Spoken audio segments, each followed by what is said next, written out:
Les partis pro-occidentaux d'Ukraine ont remporté clairement les législatives à la fin du mois d'octobre, des législatives qui faisaient suite à la présidentielle de mai dernier.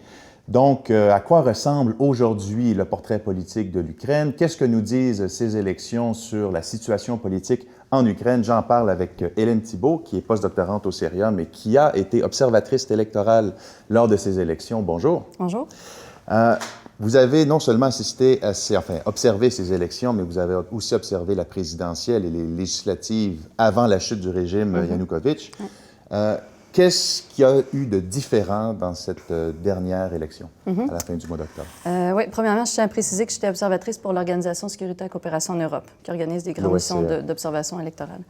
La différence première, évidemment, c'est lié bien évidemment au conflit. Donc, le conflit armé qui sévit depuis le printemps 2014. Dans l'est du pays. Dans l'est du pays, oui. Donc, les élections de 2012 ont été organisées sous Yanukovych.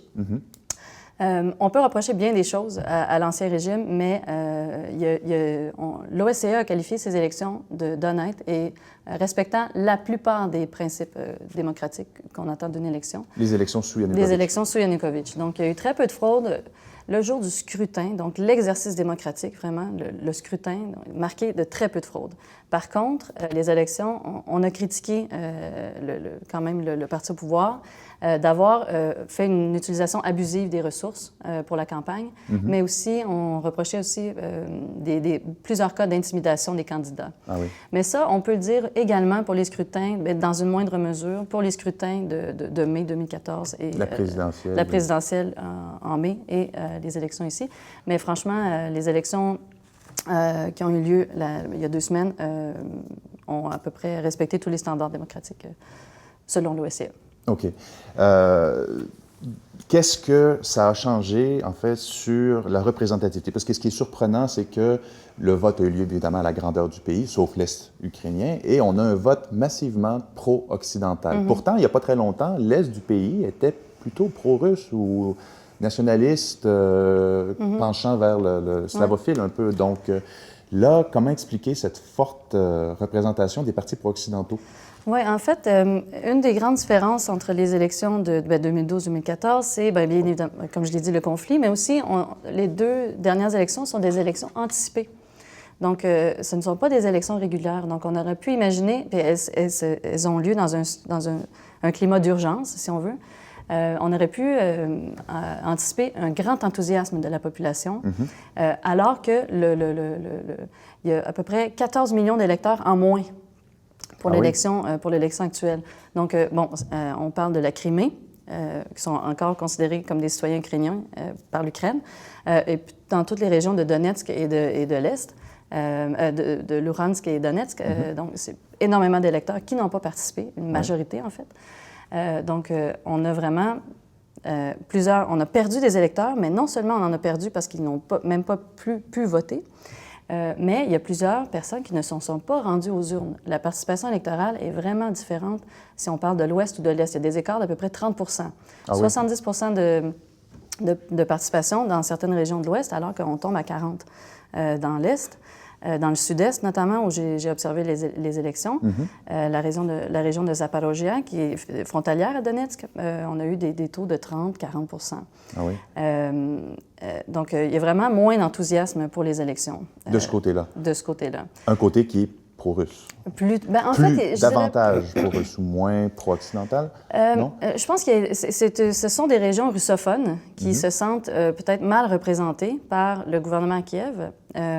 Par contre, ce sont des gens qui ont quand même manifesté leur attachement à l'Ukraine. D'accord. Je pense que c'est faux de penser que la plupart des russophones d'Ukraine ont des sympathies envers la Russie. Ah, d'accord. Il y a quand même un attachement certain. Sauf que, justement, il y a quand même, on voit avec la participation électorale, un désengagement de ces populations-là.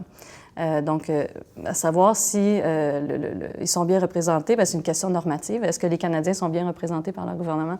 On ne sait pas. Ça dépend aussi du scrutin. On a quand même un scrutin proportionnel en Ukraine qui fait que l'ancien parti des régions qui a participé à la course sous le nom Bloc d'opposition, Ce parti-là, c'est ça, c'est l'ancien Parti des régions, a gagné plusieurs voix dans l'Est. Donc, ils sont quand même représentés au Parlement. Là, en ce moment, il y a une coalition qui est en train de se former. On est dans les négociations pour la formation d'un gouvernement de coalition. Il y a déjà des lignes qui se dégagent, apparemment. À quoi est-ce que c'est susceptible de rassembler? À quel genre d'idées est susceptible de porter ce futur gouvernement de coalition? Mais en fait, je pense que c'était le premier ministre Yatsenyuk qui, lui, représente le Front populaire, qui a gagné encore plus de voix que le parti du président Poroshenko. Lui a proposé une coalition incluant le parti du président Poroshenko et aussi le Batkivshina, le parti de Yulia Tymoshenko. Donc, il propose de l'appeler coalition européenne, je pense. Puis ça, c'était un des thèmes de campagne dominants. C'était de dire, en fait, le rapprochement vers l'Europe est inévitable. En fait, c'est pas ce qu'on dit, mais c'est ce que ça veut dire. Le rapprochement avec l'Europe est souhaitable et inévitable. Donc, on peut s'attendre à ça, encore plus de rapprochement avec l'Europe. Une volonté de transparence, il a beaucoup insisté là-dessus, le premier ministre. Sinon, je pense que j'ai lu quelque part, mais je pense que la source n'était pas très bonne. Qu'on avait invité aussi le Parti radical de Oleh Lyashko, qui est un parti un peu dont on peut douter de la modération des idées. Oui, de la modération des idées. D'accord. Pour terminer rapidement, le 2 novembre, donc tout de suite après les élections législatives, il y a eu les séparatistes pro-russes de l'Est qui ont tenu leurs propres élections avec le soutien de la Russie. Pendant que vous étiez là, est-ce que vous avez senti que les Ukrainiens avaient définitivement abandonné ces régions-là, les tenaient désormais pour russes ou non, qui n'étaient plus politiquement ukrainiennes? Au niveau de la population, je pense que non. Il y a vraiment un attachement là, à l'intégrité, à la protection de l'intégrité territoriale de l'Ukraine. Par contre, le gouvernement ukrainien, récemment, suite au vote, a cessé les transferts d'argent, si je me rappelle bien, cessé de payer les pensions aux habitants de Donbass, là, Luhansk et Donetsk. Donc, on dirait que peut-être un désengagement politique envers ces régions-là, mais il y a des franges, justement, nationalistes de la population qui craignent ça. Qui refusent de céder, mais qui craignent un désengagement politique de Kiev envers les régions du Donbass. Ce qui pourrait les faire basculer encore davantage ou les inciter à se joindre encore davantage à la Russie. Hélène Thibault, merci beaucoup d'avoir été dans nos studios. Merci.